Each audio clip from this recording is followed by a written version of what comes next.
Hello and welcome to Bulimia Sucks. I'm your host, Kate Hudson-Hall, and thank you so much for listening. So this is a platform for people to share relatable and uplifting, but also inspiring conversations based on an eating disorder. And episodes include talking with people struggling actually now with their eating disorder, sharing their personal stories and their difficult journeys, and then their steps of where they are on their recovery and maybe how they're going to take it forward from there. And then we also talk to people who have overcome an eating disorder, and also to professionals who work with people with an eating disorder who may have had their own struggles in the past. Now, my Bulimia Sucks audiobook is live on Audible and Amazon and iTunes. And if you'd be interested and would like a free copy of this, then please email me at katehudsonhall@gmail.com, and I can send you a code so you can download it for free. Now, I've written a book recently, another book, and it is on helping people with anxiety, which I think many of us have had or have. And so there's lots of different techniques and tools and tips in my book to help you to begin to break those difficult patterns. Well, there's so much information in there, and I've decided I'm going to call it Anxiety Hacks. And the subtitle is Technique, Tools and Tips to Calmness. So I'm very excited about this. And so one thing I'm particularly excited about is within the book, I have included one incredible technique, and it is called the Calm Your Alarm technique. And I use the acronym word CALM within it, and it's super powerful. So it's got taken four of the techniques from the book, and they're incorporated in the word calm. So it's fabulous because it's excellent to be able to learn the points and then jump in and use it anytime. And it works to be able to calm and relax you. So I'm very excited about that. Now, our guest today, I'm super excited, is Jennifer Sherwood. Now, Jen is a mindset and confident coach, a speaker, a women's group and retreat leader, and the host of Stop Shoulding All Over Yourself. I love that. Jen suffered with bulimia as a teenager, and while therapy helped her to stop purging, she continued to use food as her emotional crutch for years, particularly to escape from a brutal inner critic. And I think many of us can relate to that. Jen helps the woman who is over it, overthinking, over-worrying, over-efforting, and over-proving. Basically, she helps people stop over-complicating their lives. She shows women how to quit trying so hard so they can stop feeling like every day requires a nap or a reaching out for that bottle of wine just to get through their day, and have more in their life than they ever had. But she helps people design a life they enjoy. We love that. More happiness, more enjoyment is what we all want, instead of the one they want to escape. Oh, Jen, thank you so much for joining us. I am so happy to be here. Absolutely. So many of us can relate to what you're doing. Yeah. That negative voice, that inner critic that just drives us crazy. Crazy. For many, it's there 24 hours a day. Yeah. I even sometimes refer to it as a dictator, because in the worst of times, it was relentless and so brutal. And the thing about that inner critic is it was brutalizing me at a time when, now looking back, I had everything I wanted. I had a good marriage, 2 healthy kids, like everything I could have wanted, and it was sucking the joy right out of my life. Yeah. And so That's why I don't want that for other women. I don't want other women to suffer the way that I did. And so that's why I do the work I do. Amazing. I remember when I had bulimia, and I used to call it my evil leprechaun on my shoulder, whispering in my ear. Yes. Yeah. It's like Yeah. It's devil like, there. do you remember the old Looney Tunes cartoons, and Daffy Duck would have the angel Daffy on one shoulder and the devil Daffy over here? I used to feel the same way. It's funny that you said that. Like, there was one just whispering in here, like, do the terrible things, go eat the Doritos. And this one was going, I don't know about that, but this one was much louder. Yes. Yeah. And it's beginning to differentiate between the two, isn't it? Yeah. Yeah. Yeah. And the Daffy devil, it wasn't just, you'll feel better, go eat the whatever. But then after I did, then it would start harping on how big my thighs were, or how large my stomach was, or how horrible I was, or how people didn't like me. I mean, it's so brutal. Absolutely. Absolutely. Yeah. Okay. Right. So let's begin with your experience with your bulimia. Yeah. And how you managed to work your way through that. So my story is probably not different than many of your listeners. There was a lot of chaos going on in my home. And when this first started for me, I'm going to say middle teenage years, I'm thinking 13, which just 13 in girls just seems like that pivotal age where you're so vulnerable. And for me, I was so insecure, and there just was chaos in my home and chaos in my life, and bullied, all of those things. And food became an escape.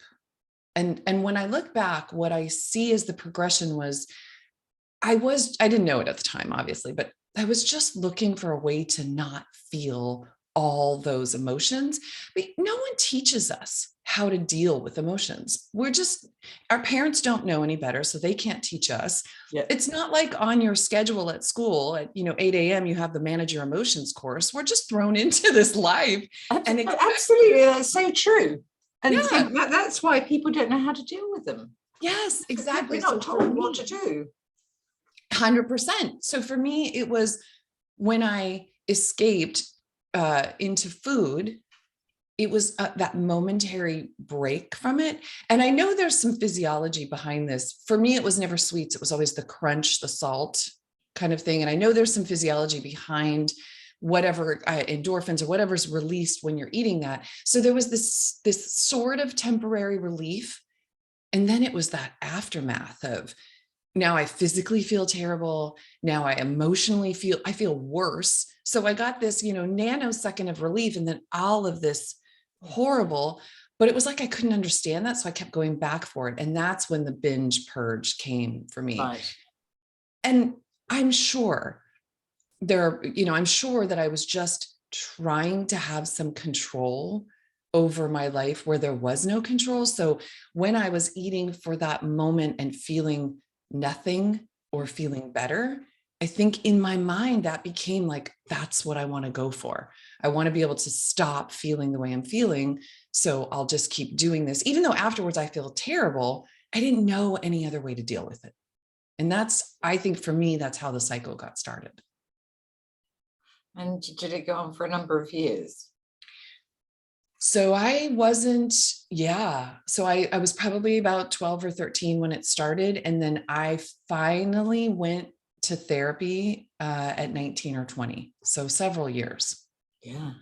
And what do you think was the turning point for you that sort of made you turn around and think, well, actually, I really do need to do something?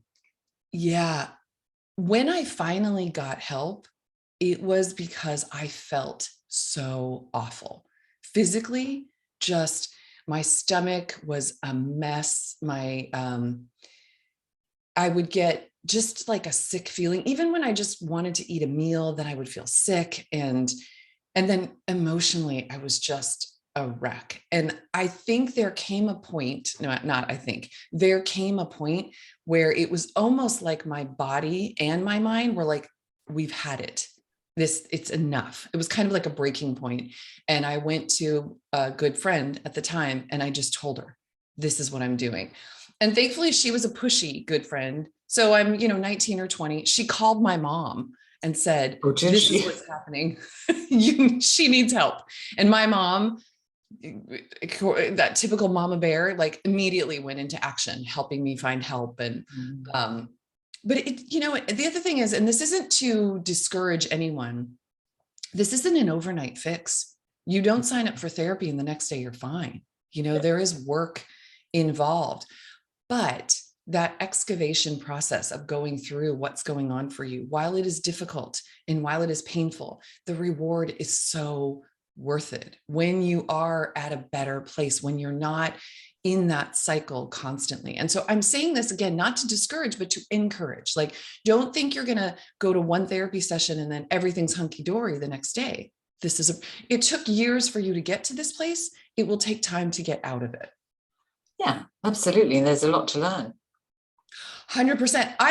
I'm almost 52 and I'm still learning. Again, not to discourage anyone, but honestly, I feel like if there comes a point when I stop learning, that's when I'm, on the other side. For me, it's always about learning and growing and just becoming who I'm supposed to be, more and more of that every day.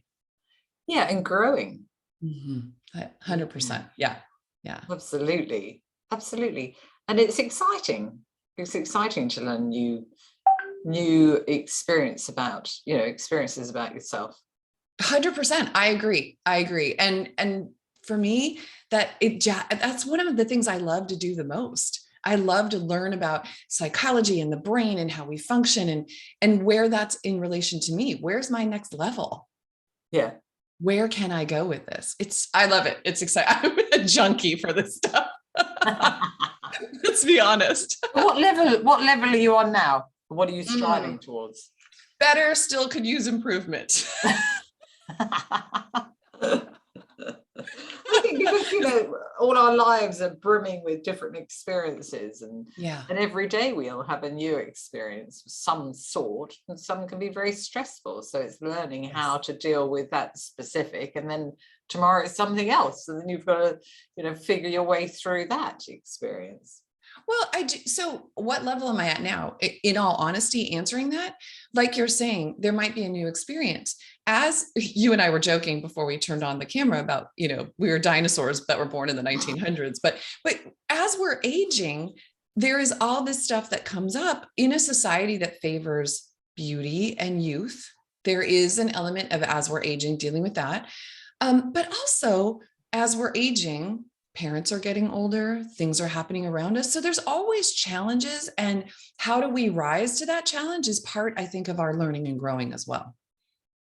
Yeah, absolutely.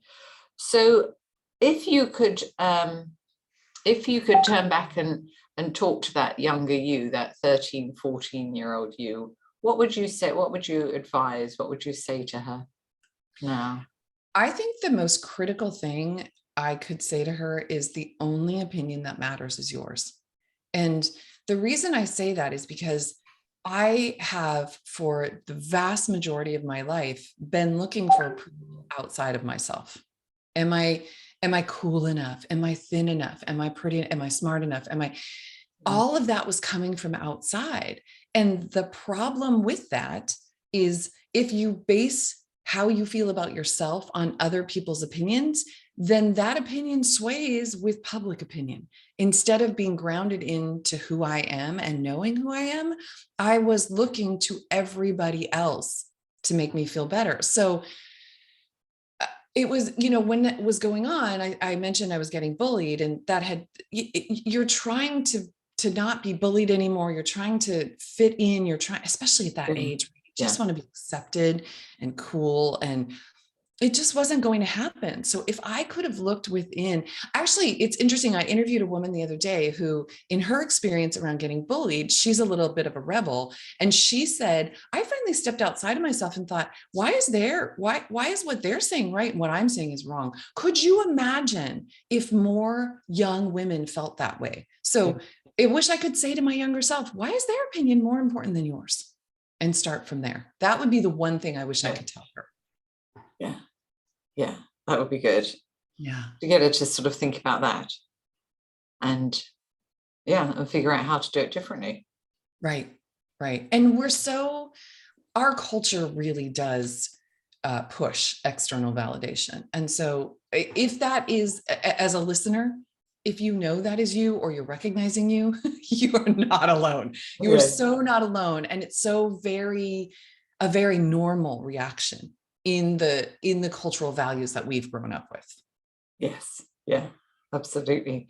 And so what would you say to somebody that is pivoting on that point of maybe stepping on the recovery pathway? What would you say to them to encourage them? I would say, first and foremost, you're not alone. So that's the one thing. This is a very shame-inducing coping mechanism. Nobody talks about this. You know, you don't sit around and share with people, oh yeah, oh, you know how I cope? You know what I do? Nobody does that. So it's very isolating. You feel very alone. There is shame in feeling like you can't handle this, and this dirty little secret that you have. So that's the first thing I would tell people is, number one, you are not alone. Yeah. Number two, kind of going back to this cultural conditioning, and I want to kind of give freedom and permission here. This isn't your fault. We are really raised in a culture that values diet culture and looks, and it's everywhere. You cannot escape this. We grow up absorbing all of this. And then, as we talked about before, no one teaches you how to manage this. Yes. So you're just doing whatever you could come up with to feel better. So you're not alone. It is not your fault at all. And I really want people to hear that. And then one thing I really want to say is, please get help. This is bigger than any of us. And trying to treat these beliefs and these thoughts that are driving you on your own are so difficult. Get support. I think that is so critical. Yeah, absolutely. If no one's taught you how to manage your emotions, you can't undo what's going on without learning how to manage your emotions. So go get help. Yeah. So it's taking that mind and unraveling it, isn't it? Yes. And then piecing it back together. Yeah. It works positively. Exactly. It's kind of taking the bricks out of the wall and deciding what you want to put back in. Yeah. Yeah. Oh, I like that. Take each one, check it out, Marie Kondo it. Is this bringing me joy? And build it back up. Yeah, absolutely. Yeah, I love that. So what happened? So after you had therapy and then you came out the other side, Jen, so did you when did you decide to become a coach?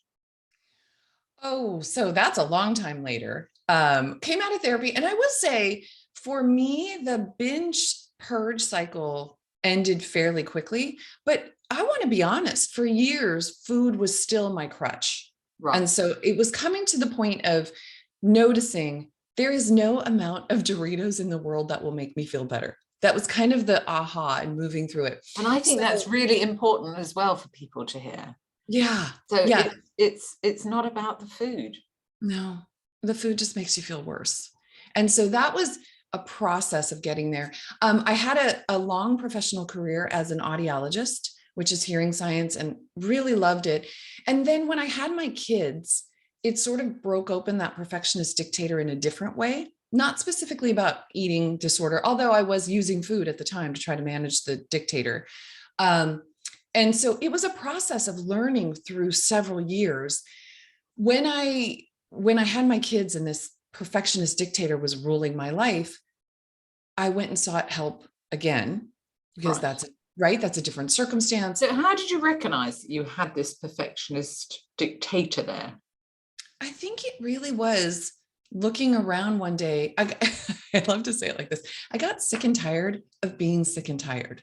You know, I just was looking at my life like everything in my life as an adult is really good, and yet I'm kind of miserable. So what the hell is going on? That was kind of the moment, and got help. Eventually, in the process of getting help, I was burnt out on my profession. And I was thinking about, what else do I want to do? Well, I don't want women to suffer the way that I did. There were things I liked about my career. It was a helping profession already. And so coaching kind of came into my awareness. Hired a coach. She rocked my world in a way that I didn't see coming, really showed me how I, not as a blame, but how what I was thinking, believing, and telling myself was what was making me miserable. And I hadn't seen that before. So this sounds a little flip, but I just gave up my 20-year career. But we don't realize, a lot of people don't realize that we have this internal dialogue. Yes. And that we all have it. Yes. And majority of the time it is negative. And so, because that's how we've been created. Right. Right. So it's been those negative thoughts, because we have 60 to 70, approximately 60, 70,000 different thoughts every day that go through our mind, which is an extortionate amount, isn't it? And if 90% of those are negative, and 80%, I don't know if 80% of them are negative. Yes. And then yes. 95% of them are the same thoughts we had yesterday. Yes. Like, oh my gosh, however am I going to move forward unless I start to consciously, decide that I am going to change the way I'm listening, thinking. Yeah. Yeah. I always tell clients, everybody has an inner critic, everybody. No one gets a free pass. The difference is, how are you buying into the story? And if you're believing that, which again, no one's told you that you have this inner critic, no one's taught you how to manage your mind. And frankly, I love this. And I really wanted to say this. A belief is just a thought you've had over and over and over. It doesn't make it true. So when you start questioning those beliefs and questioning those thoughts, that's when we find relief and freedom. And that's why I became a coach. Oh, I see. Yeah, I really wanted to help women with that. I just think there's so much pressure on who we should be, how we should look, how we should act, what we should feel.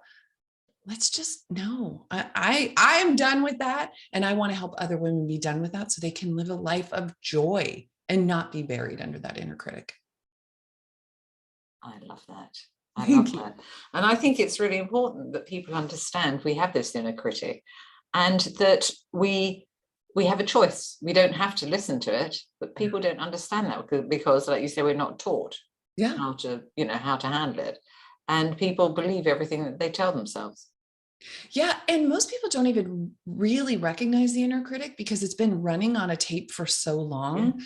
Your subconscious knows it, but you may not be consciously aware of it. So awareness is always the first step.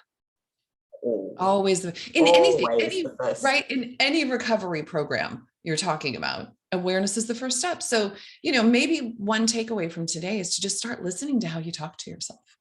Yeah. I've said that in great big capital letters in Bulimia Sucks and in my new anxiety. Because it's worth repeating. It's the first step. Yes. It is worth repeating over and over and over and becoming aware. Yes, 100%. So, okay. So when you have a client that has this horrific negative critic, so awareness is the first step. And then how do you take them through the process of starting to pay attention and listen and understand themselves?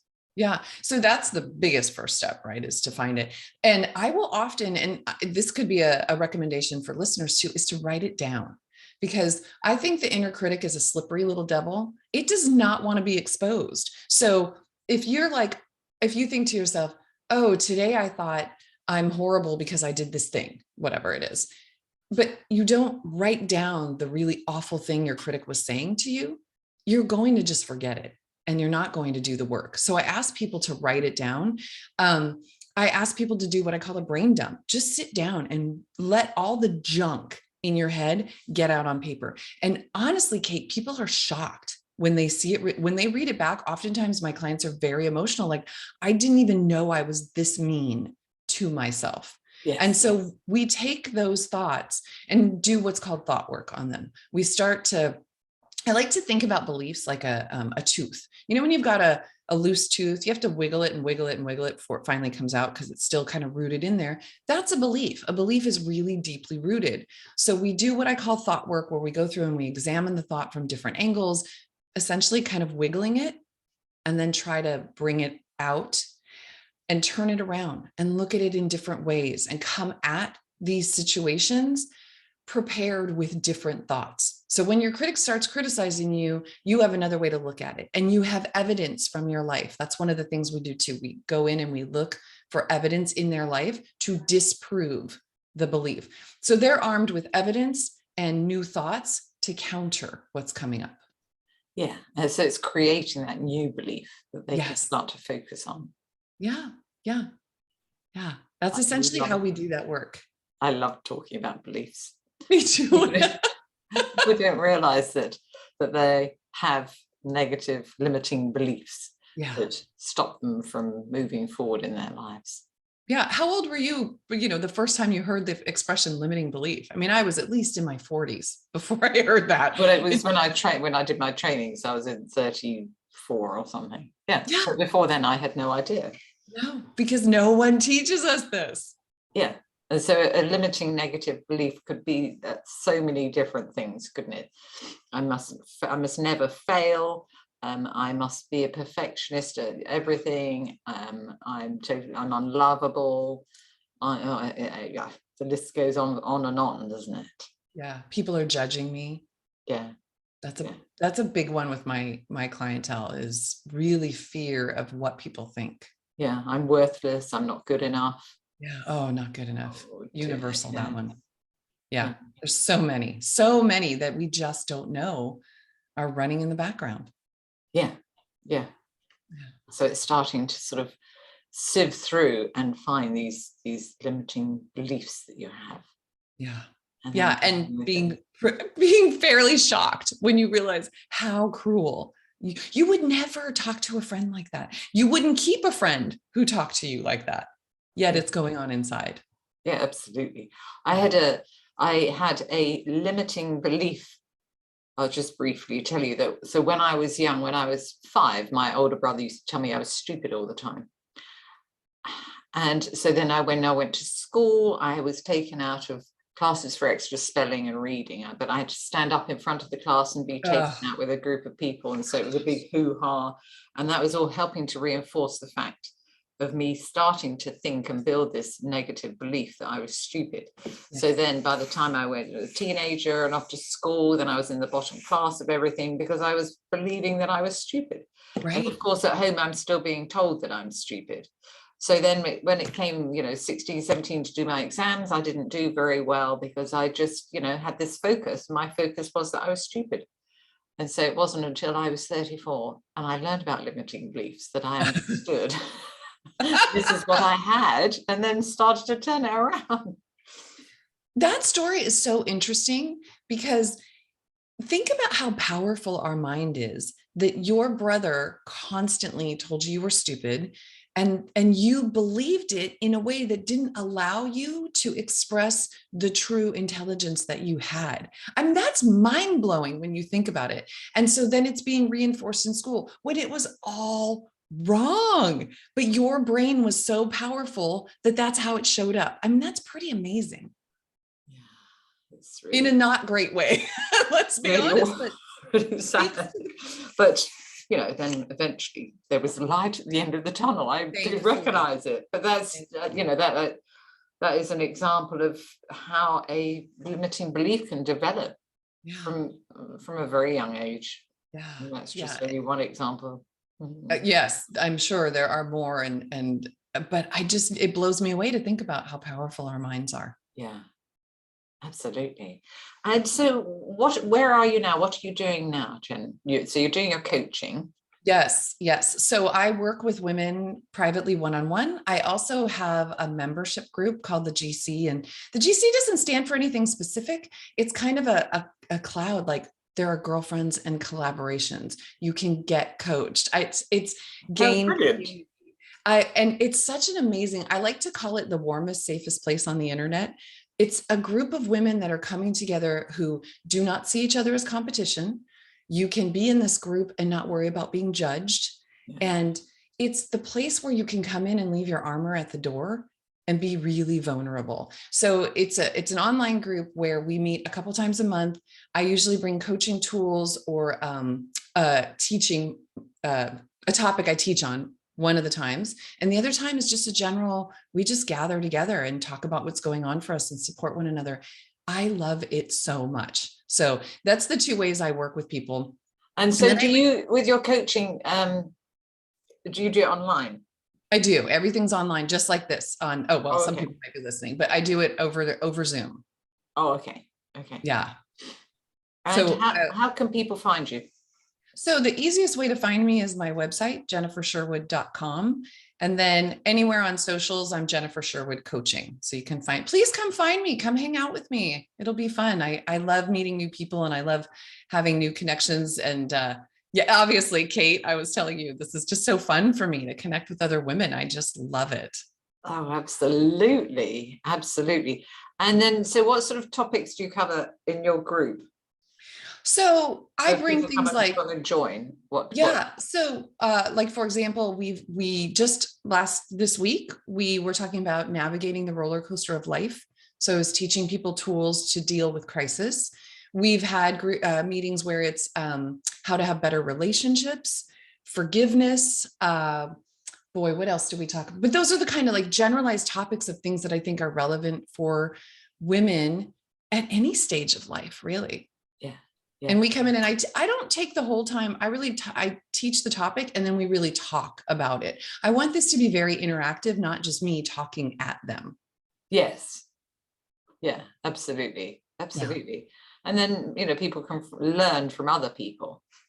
100%. There are some wise women in this group, let me tell you, and they don't hold back on sharing from one another. No advice giving. There's no advice giving in here. It's just sharing and supporting. Yeah. Oh. Gosh, sounds really interesting. Thank you. I'm very proud of it. And have you got many people in the group? The group is a good size. There's about 12 women in there. So it's a nice size because then everybody gets time to talk. Yeah. And we have a private Facebook group that's pretty active. People will go in there and I give prompts to remind people, like, what is your intention for the week? What can you celebrate for the week? I'm big on celebrations.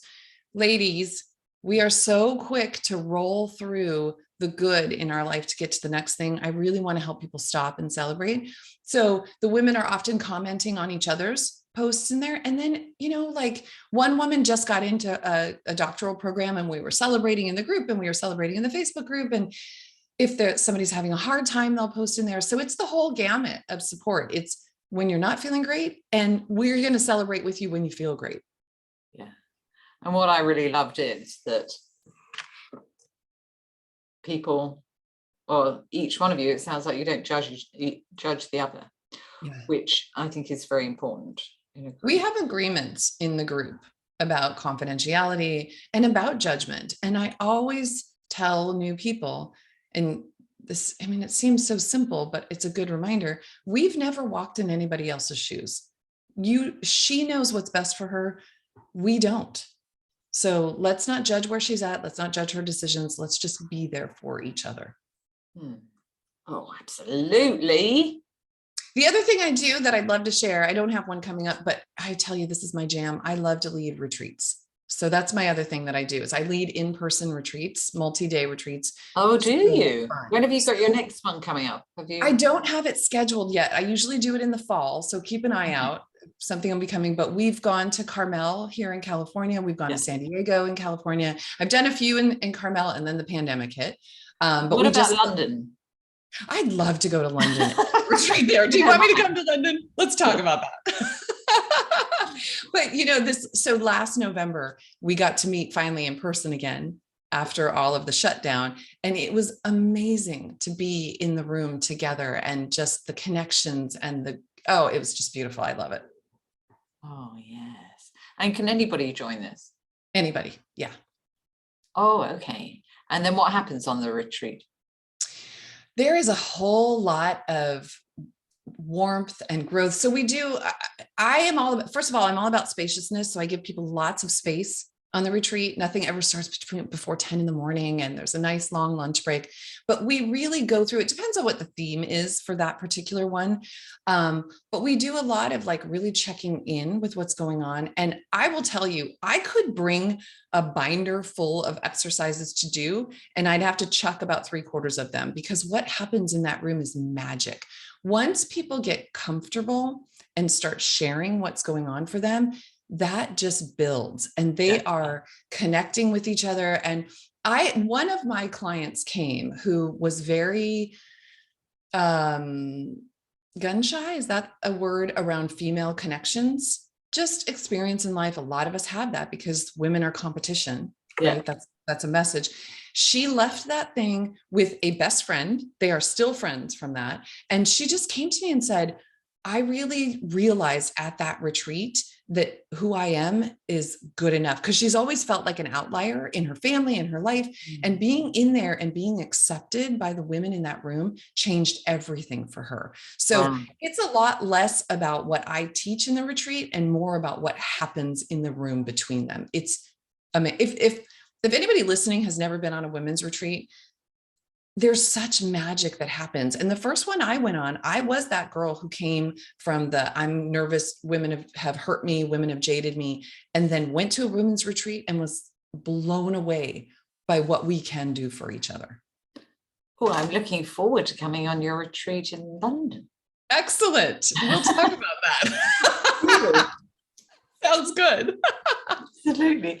Oh, Jen, I could carry on talking for hours with you, but we've run out of time. So thank you so much for joining. You are so welcome.